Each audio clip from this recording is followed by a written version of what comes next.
O ministro das Relações Exteriores do Irã, Abbas Araghchi, afirmou nesta terça-feira que, por hora, não há um acordo de cessar-fogo com Israel, mas que Teherã interromperia os seus ataques se seu arqui-inimigo também o fizesse.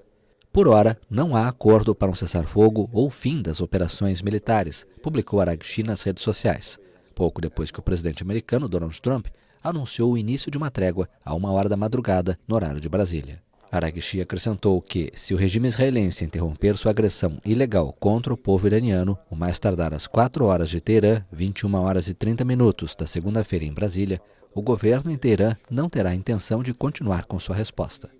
Trump anunciou nesta segunda-feira que Irã e Israel acordaram um cessar-fogo a partir de terça, que traria o fim oficial do conflito. Na plataforma Truth Social, o republicano postou: foi plenamente acordado entre Israel e Irã que haverá um cessar-fogo total e completo. Qual?